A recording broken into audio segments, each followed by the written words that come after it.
Alright, making Scepter Revenant work was, well, work. And don't get me wrong, the weapon is absolutely great in the right setting. In fact, when playing Heal Herald, I barely ever feel the need to swap to staff. But for the open world, the weapon lacks some oomph. It isn't particularly bursty, and the barrier it generates on ourselves feels a bit lackluster. But that doesn't mean we can't come up with a build and still enjoy the weapon though. Because Revenant has more than enough tools in its kit to mitigate the Scepter's shortcomings. In fact, we're gonna be investing so much into burst damage through traits and legends that we will still take down regular opponents in a blink, and we're gonna play a game of kill them before they kill us with champions. To do this, we'll want the Devastation trait line, which will help inflict vulnerability and increase our overall damage in various ways. If at any point you feel like you're struggling to stay alive, or you simply would like some extra sustain, you can change the Master and Grandmaster traits to Thrill of Combat and Dance of Death, which will let you steal massive amounts of health.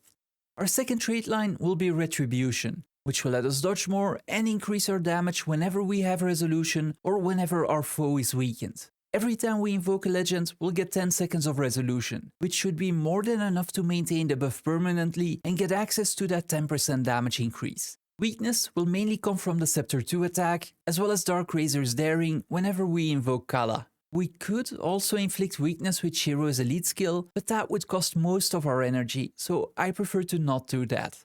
Technically, we could use these two trait lines with any of the Revenant elite specs. But since a Vindicator would dodge more than actually use a Scepter, and we already have a build for that, as well as for both Power and Condition Heralds on my channel, I decided to check out the recently reworked Renegade instead. And this will give us access to a stacking boon called Kalla's Fervor, which will increase our damage by up to 10%. And since we get stacks from critically striking enemies, we'll be at the maximum amount all the time. Our major traits will allow us to dodge more, while also granting some extra resolution so that we're not forced to swap legends on cooldown, as well as protection when we use one of our Renegade abilities, and will vastly improve Citadel Bombardment, which has to be one of the most fun profession skills in the game. As for gear, I went with a combination of Dragons and Marauders for some extra HP in the open world, and Firework runes so that my boons would last longer whenever I'm fighting champions. But don't feel like you have to make a set for this build though. A regular Berserker setup with Scholar runes works just as well and is the preferred stat combo for group content anyway.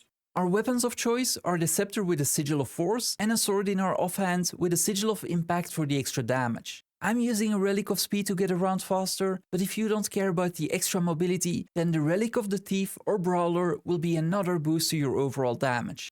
Since this is a power build, our legends of choice will be Shiro and the recently reworked Kalla. When invoking Shiro, you generally want to enable Impossible Odds, which will increase movement speed and strike enemies an additional time whenever you land an attack. But do not neglect the other abilities. You have a heal that will let you steal health, a teleport on a 5-second cooldown, a stun break, and the elite skill will stun everything around you. The new Kalla skills work a bit differently than they used to. Except for the elite skill, your utility skills now have a regular version and an empowered one.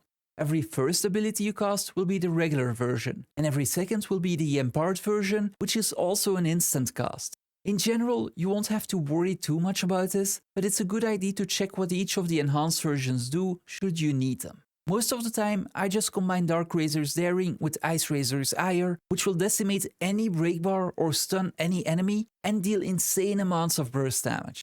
If you ever do get in trouble, make sure you enhance the healing skill, as it will grant you some extra barrier on top of all of the other benefits. The elite skill still requires 5 points of upkeep, that did not change, but will now additionally heal you and strike enemies around you whenever you use another utility skill inside its area of effect. All 5 of the weapon skills are worth using as well, by the way. The auto attack will grant you Might and Barrier for simply finishing the chain, and Scepter 2 will deal a decent amount of pulsing damage and give you even more barrier, and can be detonated for a final burst. Scepter 3 is a tether that can be empowered with auto attacks and will inflict vulnerability. And after enough auto attacks will eventually flip over, allowing you to pull your target toward you, if they're still alive at that point, that is. My preferred offhand is a sword, as Shackling Wave deals incredible damage up close, and Death Strike is another short-range teleport that can be reactivated for some extra burst damage. And whenever you have the energy to spare, make sure you use Citadel Bombardment. It has a steep cost, but it deals great damage, and thanks to the Grandmaster Renegade trait, it'll pull in even more missiles based on our stacks of Kalla's Fervor.